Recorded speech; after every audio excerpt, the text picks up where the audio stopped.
Je suis le pain de vie, déclare le Seigneur. Jean 6, 35, 8, 12. Il fit cette déclaration à ceux qui le cherchaient à Capharnaüm. Ils s'attendaient à être nourris par Christ avec du pain. C'est pourquoi le Seigneur leur dit, je suis le pain de vie. Il est celui qui donne le pain de vie.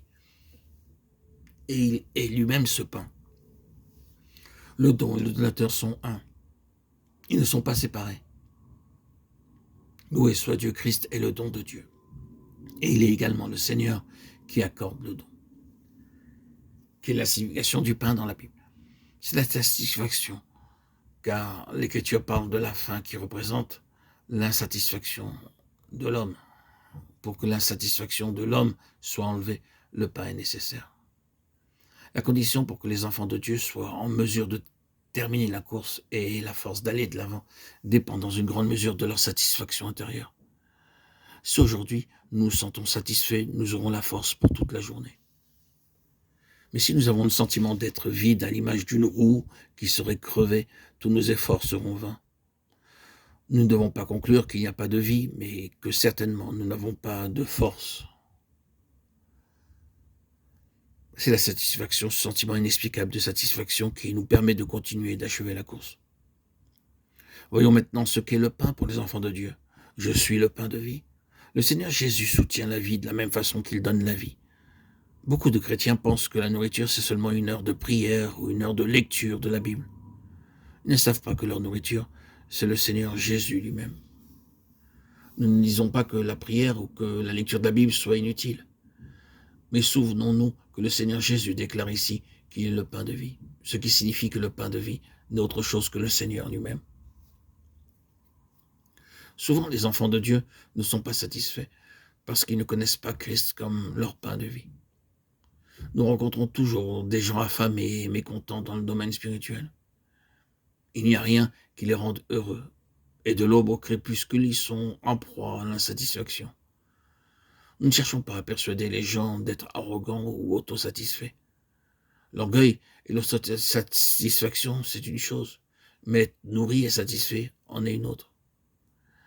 Certaines personnes, après avoir été traitées par Dieu, vivent devant lui dans la faiblesse et le tremblement.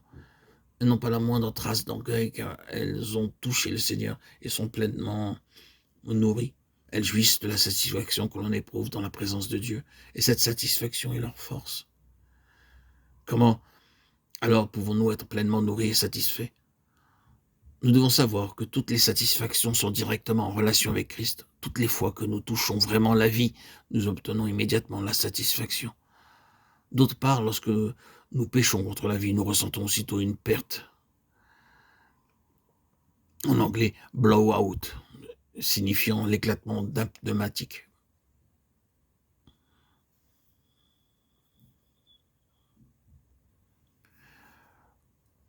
Notre travail pour le Seigneur doit faire de nous des gens remplis, non pas des gens vides et affamés. Dans une œuvre spirituelle, chaque fois que nous travaillons, nous nous sentons remplis. Si la faim se manifeste après le travail, c'est que quelque chose ne va pas. Le pneumatique est crevé. Si chaque fois qu'après avoir travaillé, nous ressentons de la faiblesse à l'image d'un pneu qui se serait dégonflé, c'est quelque chose qui ne va pas dans notre travail. Car, frères et sœurs en Christ, si nous marchons dans la volonté de Dieu et non pas par nous-mêmes, nous ne nous sentirons pas dégonflés, mais en permanence fortifiés.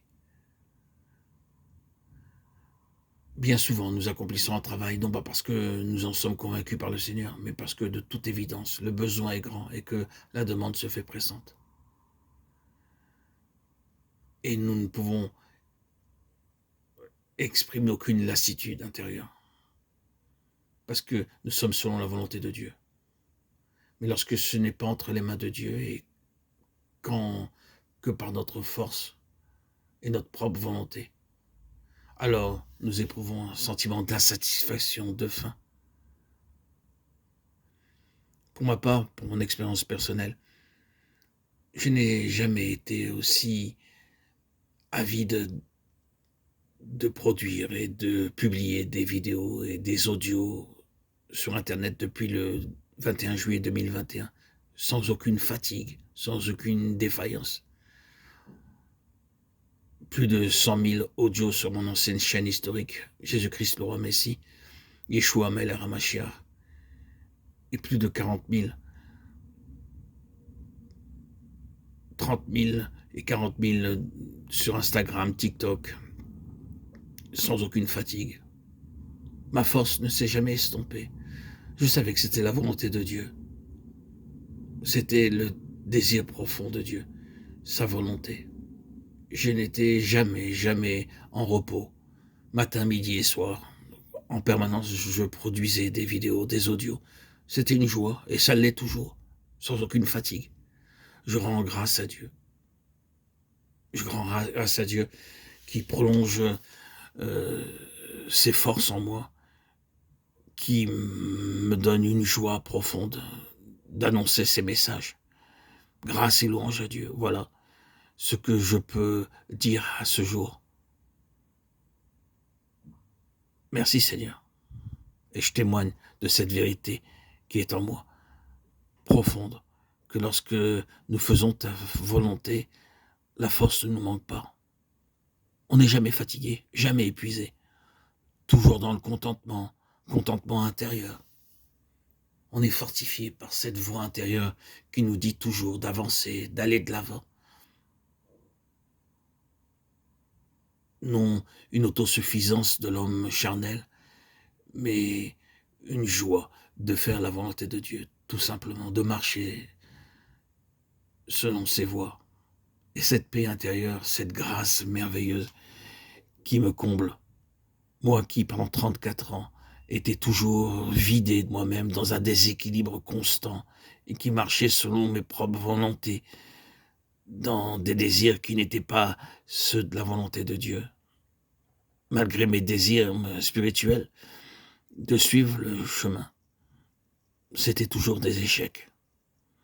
Depuis le 26 septembre 2019, où j'ai vécu ce baptême par immersion au lac de ma ville, et j'en suis sorti transformé, transfiguré. Ma vie a basculé, et aujourd'hui, toute ma vie réside en toi, Christ, qui est ma joie, qui est ma force, ma fortification, ma forteresse. Je ne suis plus du tout épuisé, plus du tout vidé, mais toujours dans le contentement de te suivre, de vivre la Bible, tes enseignements. Rempli de toi, Seigneur Jésus, par ton esprit. L'épuisement ne me connaît pas. Je suis rassasié, rempli. Je te rends grâce, Seigneur, d'avoir touché mon cœur, d'avoir eu un impact sur moi. Je suis ceux qui sont comblés, qui sont toujours rassasiés, et non affamés, mais toujours contents et suffisants de toi. Non dans le superficiel, non dans ce qui est de façade, mais une vie intérieure profonde. Tu m'as impacté, Seigneur Jésus. Tu m'as impacté fortement, puissamment, et je t'en suis reconnaissant. Et tant que cette force sera en moi, à moins que tu me proposes de nouveaux horizons, je continuerai à produire des audios, matin, midi et soir, à les publier en permanence. Le petit blocage, c'est les limites de publication quotidienne. On ne peut en publier que 102 par jour. Je pouvais publier ce que j'ai en réserve, plus de 200 à 300, et qui sont en attente. Je serais tellement heureux. Des publications sans limite. Oh, quelle joie. Gloire à ton Saint-Nom, Seigneur Jésus.